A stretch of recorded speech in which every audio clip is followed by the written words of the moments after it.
नमस्कार मित्रों, मैं मनीष आदित्य। मित्रों, दीपावली का पर्व अब बिल्कुल निकट आ चुका है। दिनांक 2 नवंबर को धनतेरस और उसके बाद 5 दिन का जो पर्व है हमारा, धनतेरस से लेकर भाई दूज तक, जिसमें दिनांक 4 तारीख को दीपावली का त्यौहार भी पड़ रहा है। आज मैं आपके सामने प्रमुख रूप से, चूँकि धनतेरस का त्यौहार बिल्कुल सामने आ गया है, उसके विषय में और ऐसा क्या धनतेरस के दिन आप खरीदें जिससे कि आपके घर में पूरे वर्ष भर ही नहीं बल्कि पूरे जीवन भर स्थिर लक्ष्मी का वास हो सके। दोस्तों, बहुत छोटी छोटी सी चीज़ें मैं आपको बताऊंगा, बहुत छोटी छोटी सी चीज़ें, ऐसी वस्तुएं जिनका धनतेरस के दिन आपको कोई बहुत पैसा नहीं खर्च करना है, कुछ ही रुपयों में वो सामग्री मिल जाती है। और अगर आप धनतेरस के दिन वो सामग्री खरीद के अपने घर लाते हैं और दीपावली तक उसकी पूजन करते हैं और उसको सही तरीके से स्थापित करते हैं, तो निश्चित रूप से आपके घर में स्थिर लक्ष्मी की प्राप्ति होगी। धनतेरस के पर्व के बारे में आप जानते ही हैं कि समुद्र मंथन में आयुर्वेद के जनक भगवान धन्वंतरी प्रकट हुए थे और उनके हाथ में अमृत कलश था।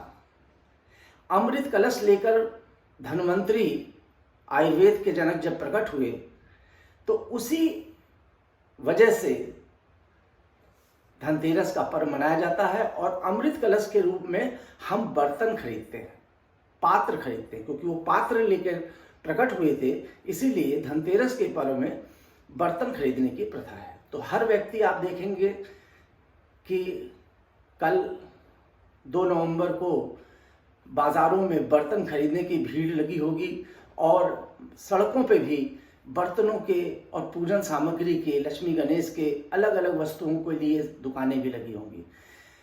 वैसे तो आपको जो भी खरीदना है बहुत ही शुभ माना जाता है। धनतेरस के दिन आप कुछ भी खरीद सकते हैं और जितना ज़्यादा से ज़्यादा आप खरीदते हैं वो बहुत शुभ माना जाता है। बहुत लोग कार खरीदते हैं, कोई मकान खरीदता है, कोई सामान खरीदता है, कोई टीवी खरीदता है, फ्रिज, सोफ़ा, हर प्रकार की चीज़ें।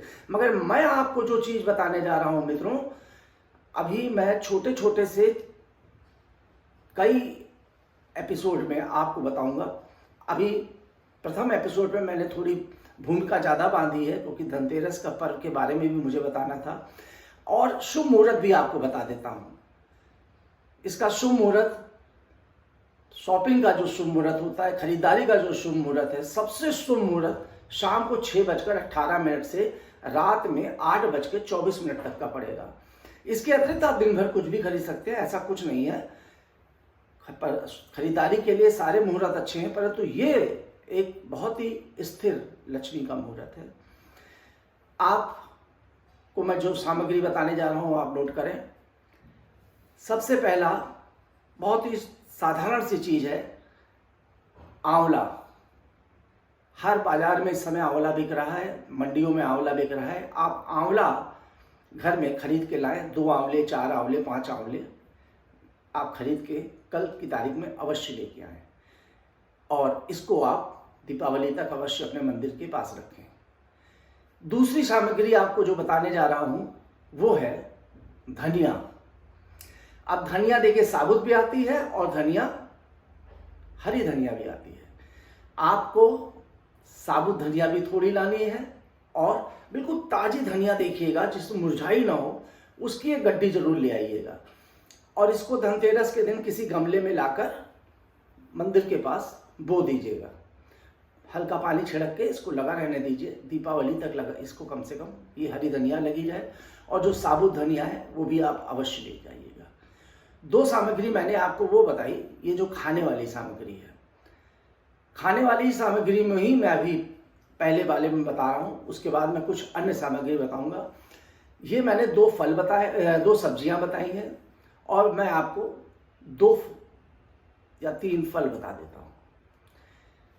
अनार का आप आज के दिन अवश्य लेके आए धनतेरस में। अनार, लाल अनार बिल्कुल ऐसा लाइएगा जिस पर सूखा ना हो, ताज़ा हो और ज़्यादा उस पर जैसे साफ सुथरा दिखाई देने वाला अनार, और दूसरा फल है शरीफा। तो 2 फल और 2 वस्तुएं आज मैं आपको बताई हैं जो आपको धनतेरस में लानी है।